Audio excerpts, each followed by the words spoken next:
Hey everybody, welcome back to week 4, part 2. Really quickly, talk about personal leadership and the R factor. I'm inside now at the John Kennedy Memorial Union, again, down at the University of Dayton. Cool place to stop in and visit if you're ever down this way. Beautiful campus. So let's just jump in. And let me ask you this really kind of a thoughtful question. What do you do when somebody is tailgating you? They're just driving right up on your bumper. I mean, they are there. What do you do? Do you tap the brakes? Do you wave at them with one finger? Do you say some choice words? Yeah, well, okay. Let's talk about that for a second. And I'll share a quick story that absolutely happened to me a few years ago. So the question, so allegedly, I was driving along one day and maybe I was a little too close to the guy in front of me. All right. He's going slow. Finally, he puts on his blinker, goes to turn. And I'm like, thank you, get out of my way. Halfway through the turn, he hits his brake lights. And I had to swerve to miss him because I was a little too close. It was all fine, but I really was mad. And you know what I wanted to do? I wanted to wave at him with one finger. Now, I don't usually do that sort of thing. It's not me. But as I looked over, I thought, well, I'm at least going to give him a good look. As I looked over, he's waving at me. And in the passenger seat was my daughter, who, I'm not kidding you, we were driving to like the church parking lot or whatever to teach her to drive so she could get her learner's permit. And this phrase jumped into my head, always respond above the line. And I just realized I had failed. I couldn't believe it. I had failed. Let's talk about what I mean by that. In his book, his former OSU coach, Above the Line Leadership. Well, first, let me give you a little backdrop. Tim Kite, who was with Focus 3, it's a consulting firm, really cool stuff. What he talks about or what he says is that whatever our business is, we want these certain outcomes. We want results. But it's all couched in leadership. How do you get to those results? Leaders, he says, create the culture, and that's where we have to start, not by looking at the results. The culture is created by design, we intend to, or by default, it unintendedly happens. But that culture then drives the behavior, and behavior is what actually finally gets us to the results. He says so many times we're looking at the dashboard, the results, we're trying to drive the car. That won't make it go any faster, focusing on those results. We've got to go backward and start with those culture. How do we do that? We follow leadership theory. We try to implement this sort of thing. These are things we've talked about so far this year. We also have to remember, and we'll talk about this R factor in just a second, the invisible of things we don't see. Again, we see that little bit on the surface. We hear accents or voices. We see skin color, but there's so much below the surface that we don't get. So again, Tim talks about how the job skills, the things that we see people do, underneath are the life skills, which are the more important things that are driving and causing all of the subsequent things that we do see. So again, this is a reminder for me as much as anybody else when we're thinking about leadership, managing people, both they kind of overlap here, management and leadership here. So again, the leader creates the culture, sets the tone, that then drives the behavior, which then gets to your results. So in the tailgating incident, or in thinking about anything that happens, any event that happens to us, we have a choice to we either respond above the line or below the line. If we respond above the line, then it's on purpose, intentional, skillful thoughts, our executive function kicked in. If it's below the line, then it's just that impulse reaction. And you know what I'm talking about there, yelling at somebody or whatever that may be. The challenge is how do we start living and leading above the line? Well, here's the thing that Tim says you can learn in 10 seconds, but it takes a lifetime to master. The E+R = O. A lot of you have heard this. Of course, the response is the only thing that we can actually control. Jack Canfield published this way back, and the football team picked it up. They had bracelets actually a few years ago when they won the national championship. But it's not as easy as it looks.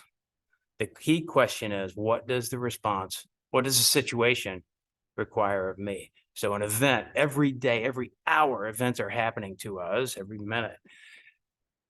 we've got to take that breath and respond to get the outcome that we want. The R is the only thing we control. And again, the key question, what does the situation require of me? Executive brain, thinking response, not emotive, below the line reaction. So how do you leave above the line? So on the football team, on the football field on Saturday, it's a different thing. They're making decisions, but in everyday life, here's me at a conference, a very normal kind of or it might have been a community nonprofit event.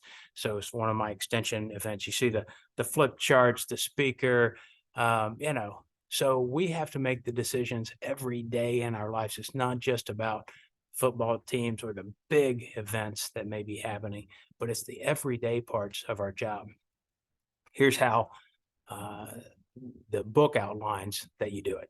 And Tim and Jack Canfield as well, way back in the early or late 90s. First, press pause.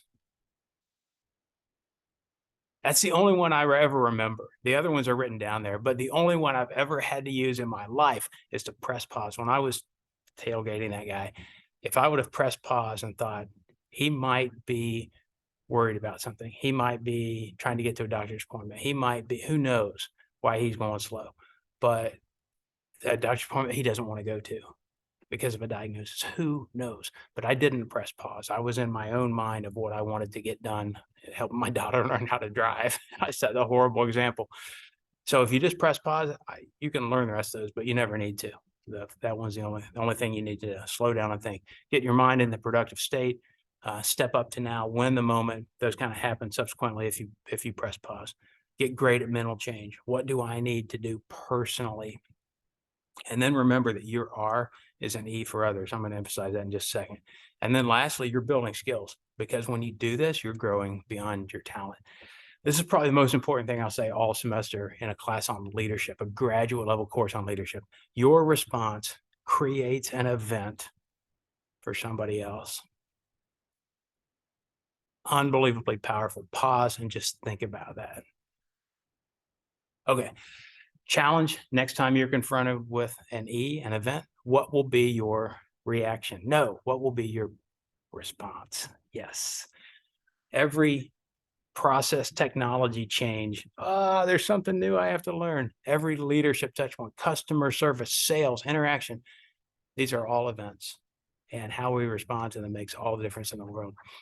Here, Tim outlined some things for identifying, defining moments, finding ways to in your business world, if you're managing or leading, and this could be in a classroom as well, getting some focus groups together, planning now for events that may occur. I do a lot of this work across the university with departments on strategic planning, on alignment, so that their faculty can align with student interests and needs and industry partnerships.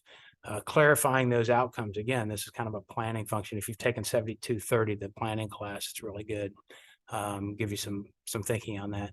Looking at behavior patterns, what's actually happening? How are people responding that don't help move you toward mission or the goals, or that do? And then coaching. How do you use the E+R=O as a coaching framework? It can really make a difference. Tim talks about the physics, that physics are governed real things. What goes up must come down, gravity.